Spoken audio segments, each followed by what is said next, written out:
네, 안녕하세요 여러분, 스티브입니다.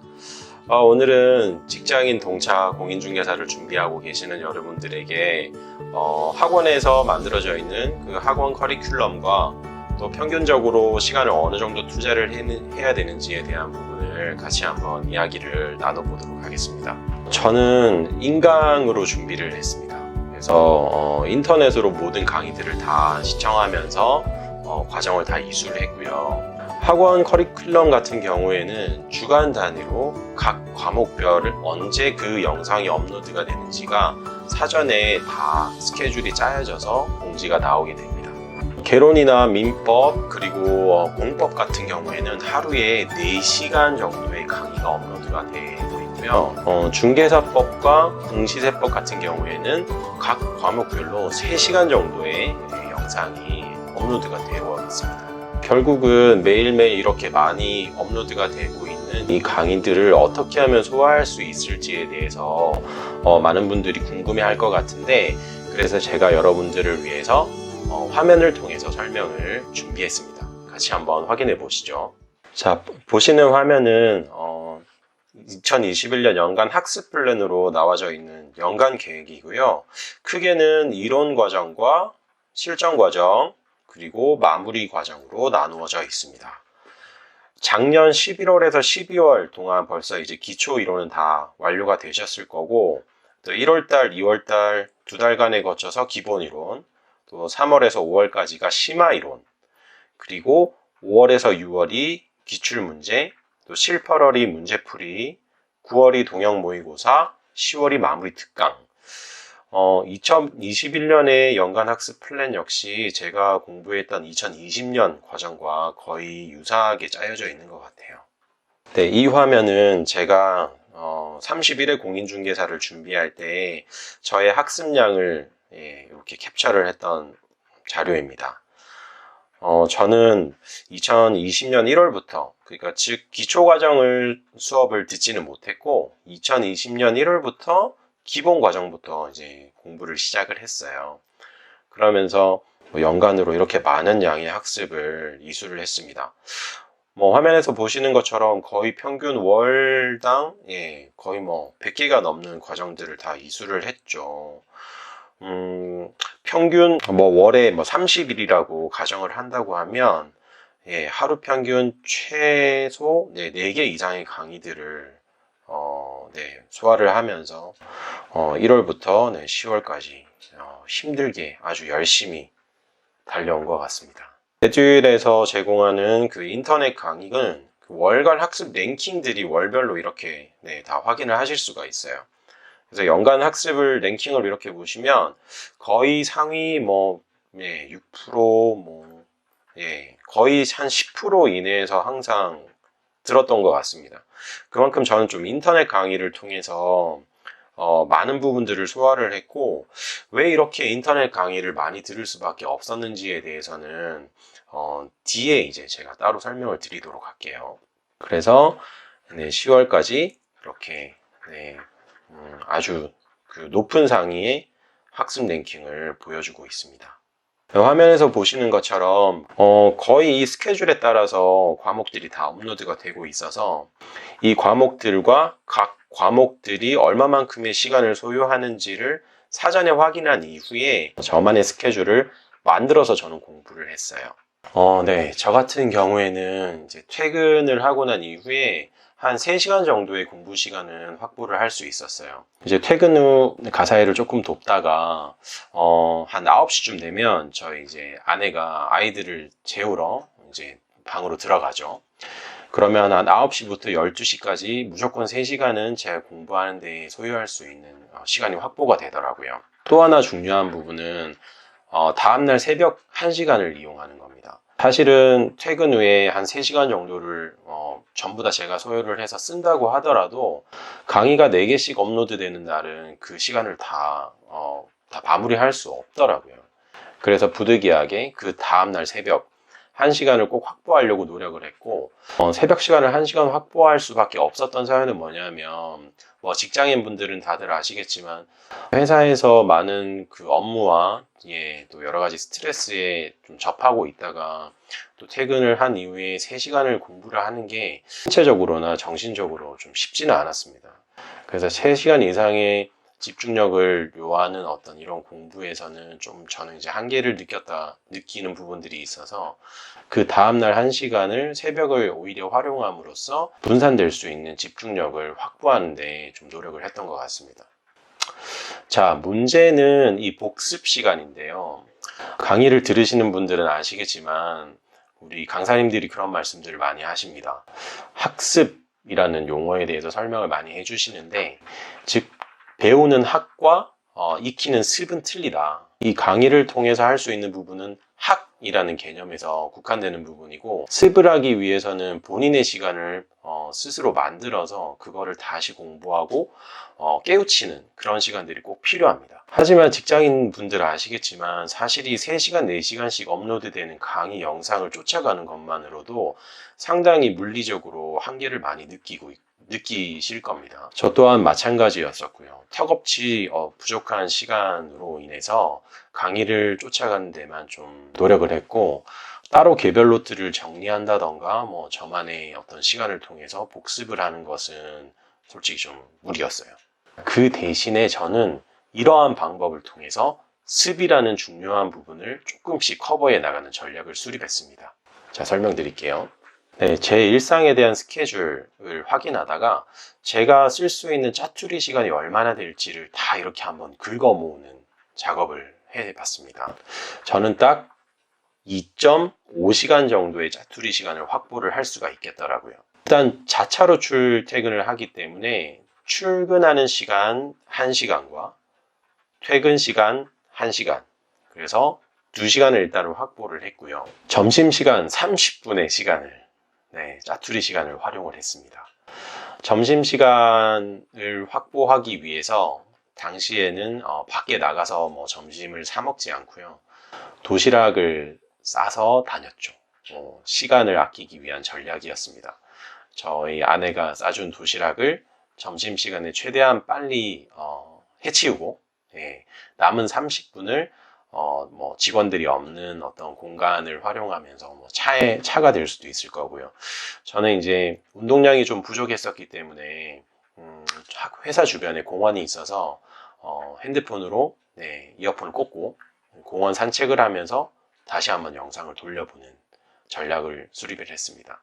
그래서 총 출퇴근 시간 2시간과 점심시간 30분을 활용을 해서 2시간 30분의 짜투리 시간을 최대한 많이 활용을 했습니다.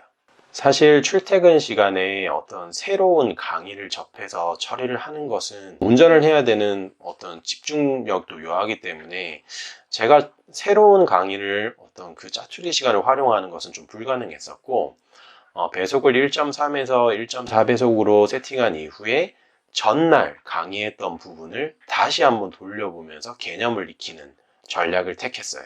즉, 이 어마어마하게 많이 쏟아지는 이 강의가 한번 밀리기 시작하면 제가 끝까지 완주할 수 있을까? 그런 어떤 의구심이 많이 들었었기 때문에 저의 첫 번째 전략이었습니다. 이 과정을 완주하기 위해서 무조건 강의는 밀리지 말자.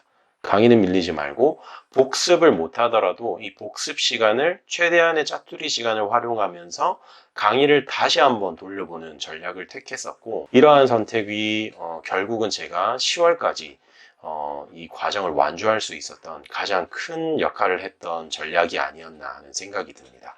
그래서 이번에는 화면을 보시면서 어떤 식으로 제가 강의를 들었고 그 짜투리 시간을 어떻게 활용했는지에 대한 부분을 좀 설명드리도록 할게요.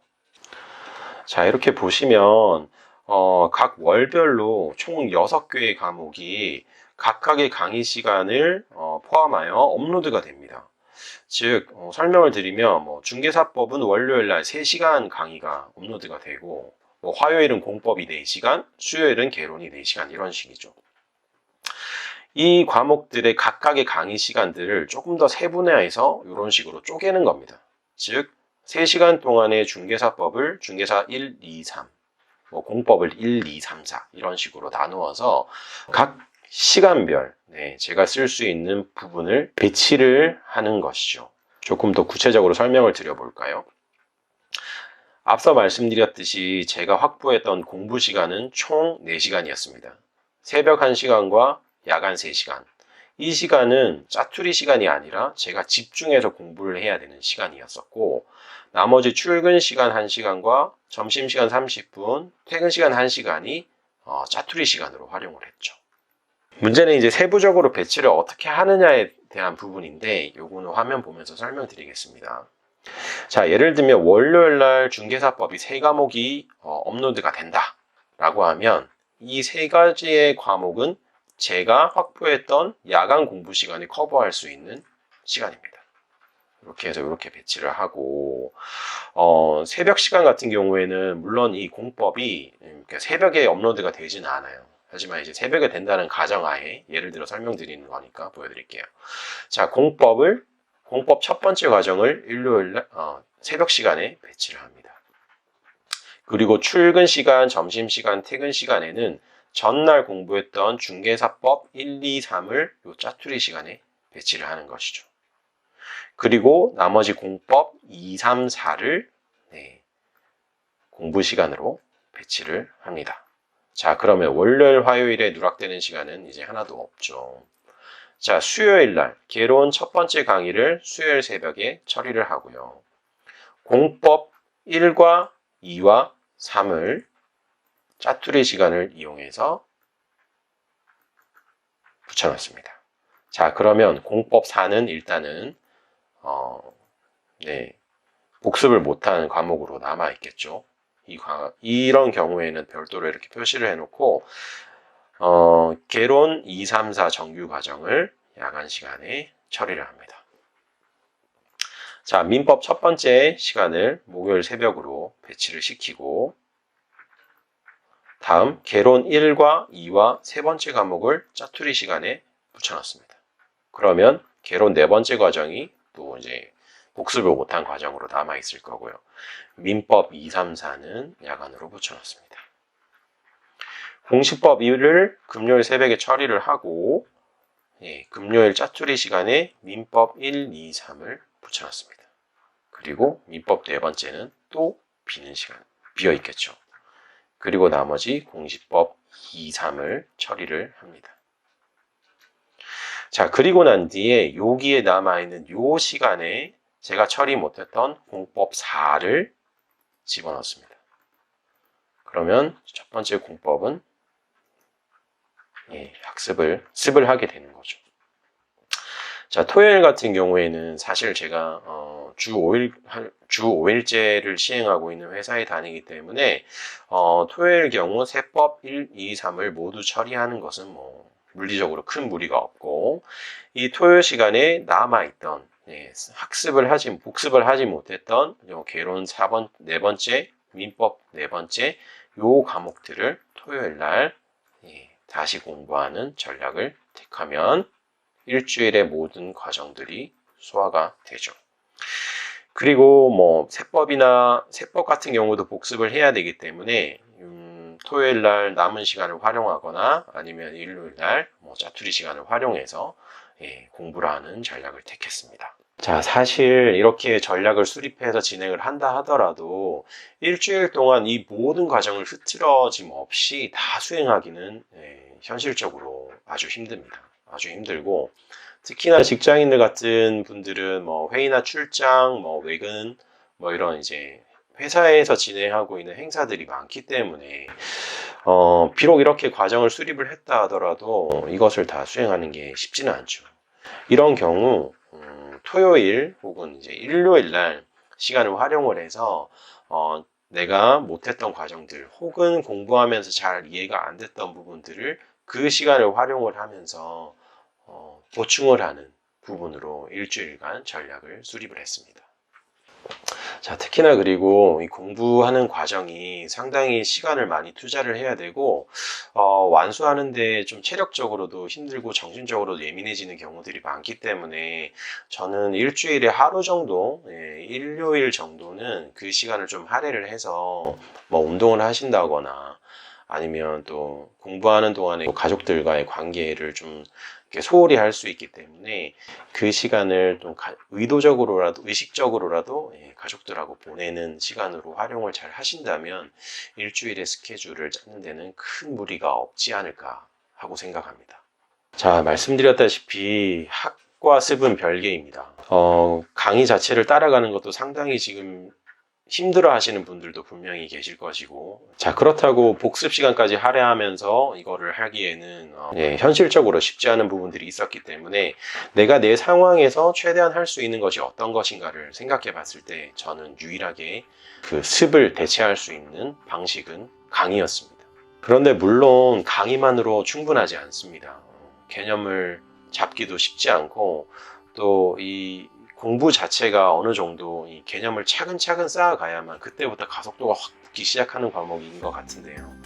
사실은 영상만으로는 이해는 되지만 암기가 수반되지 않는 약간은 좀 부족한 어떤 방법으로 진행이 될 수밖에 없었습니다. 자, 이렇게 저는 습이라는 개인 시간을 활용하는 것보다 인터넷 강의를 다시 한번 돌려 듣는 방식으로 복습을 대신해서 진행을 했고요. 사실 기출 과정부터는 약간의 공부 방법들이 좀 달라지기 때문에 그 공부 방법에 대해서는 해당 과정이 진행될 때 다시 한번 팁을 드리는 방식으로 여러분께 준비를 해 보도록 하겠습니다. 자, 오늘도 긴 영상을 이렇게 만들어 봤습니다. 직장인분들, 특히나 시간이 없으신 분들이 어떻게 시간을 쪼개고 얼마만큼의 노력을 해야 되는지에 대한 부분을 같이 공감하고 알려드리기 위해서 영상을 만들어 봤고요. 이 영상을 보시는 분들에게 공부 시간과 어떤 시간 쪼개기에 대한 부분이 좀 도움이 되셨으면 좋겠습니다. 자, 결국엔 이 공부는 시간 싸움이고 지구력 싸움인 것 같습니다. 이제 한 중간도 못 왔죠. 이제 조금 더 지치실 시간도 됐고 그럴 것 같은데 끝까지 포기하지 마시고 완주하실 수 있도록 최선의 노력을 다하시면 좋을 것 같습니다. 끝까지 봐주셔서 감사드리고 다음에는 조금 더 좋은 영상으로 여러분께 인사 다시 드리도록 하겠습니다. 감사합니다. 스티브였습니다.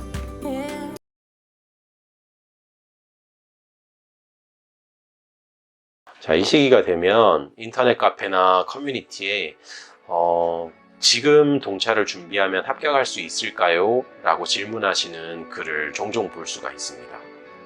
또 종종 유튜브에 보면 4개월 만에 동차 합격, 6개월 만에 동차 합격 이런 분들이 영상을 올리시는 경우를 저도 종종 봤는데요. 저는 그런 분들을 보면 정말 진심으로 존경스럽습니다.